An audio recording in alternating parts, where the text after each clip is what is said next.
Hi, let's set up this Vivo V40, and as a first step we need to turn it on using the power button. And now here we need to select our language. If you just tap it, you'll see all of the available languages. So simply tap it to select. I selected English, and here you can also check accessibility settings.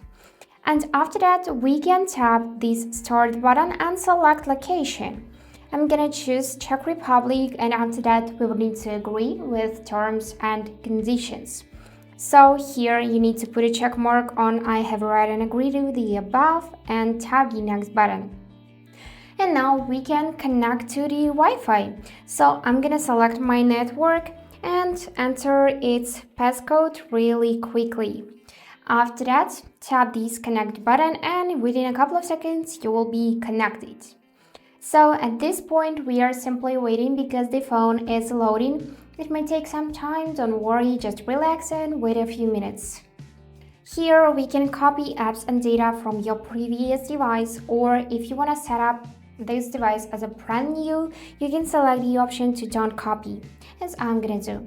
So after that it will start loading once more to proceed to the next step. So we are waiting again. And now we need to sign in. So you can do it right now, or you can skip this step and sign in later. But let's do it right now. Here you need to enter your email or phone number, and after that the password. So let me do it quickly behind the scenes and get back to you. After you signed in your Google account, here we would need to enable some of the features as backup device data. So if you don't want to back up your device, you can disable it by tapping on the switcher.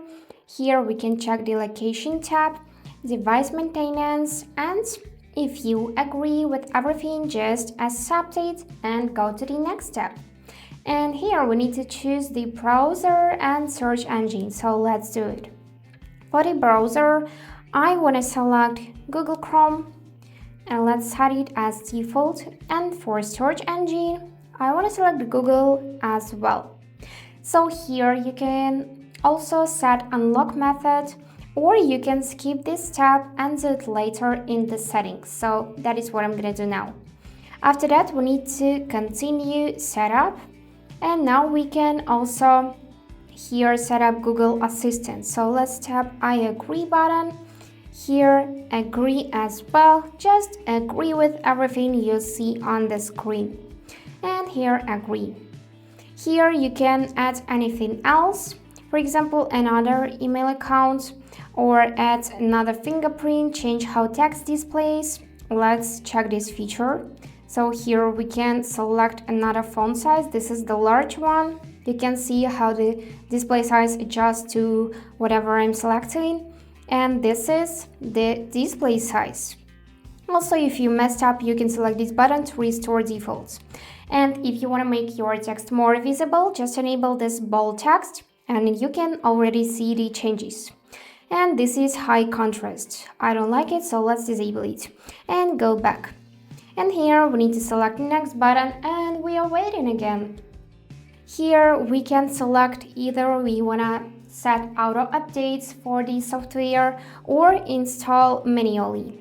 I'm gonna select install manually, and here agree or disagree to send usage diagnostic data. I wanna disagree to that. Here you can enable this feature. And now we need to select a system navigation mode. So this one is with buttons and that one is with gestures. I want to choose buttons, and now we are all set up. We just need to tap this get started button, and now we can see the home page, and yeah, it's beautiful, and beautiful wallpaper as well.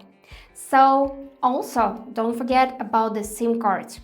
Here is my SIM card, here is the ejector to insert SIM card, and let's find the SIM slot. So at this phone, it is located on its bottom part. You need to take ejector, insert it in this little hole, slightly press, and this tray will be slightly opened. Now you need to simply pull it out using your nails, and here you would see this SIM slot. And for the second SIM card as well, so the phone supports two SIM cards, not only one. Now we need to simply put our SIM card in the right position so it will fit perfectly and insert it back in the phone. And after that, if you have your SIM card PIN code, you would need to enter one. And now the phone unlocks, and on this upper right corner we can see the signal bars. So that's it for today. I hope this video was helpful and thank you for watching.